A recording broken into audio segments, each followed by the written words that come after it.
Stop thinking in single tasks. Start thinking in framework. Systems win because they repeat. Think in patterns, not in one-off actions, right? A framework saves you from rebuilding the same thing every week.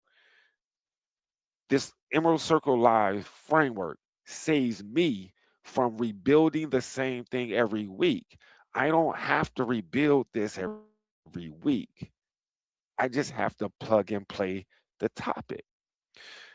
Systems reduce decision fatigue and free up your mind.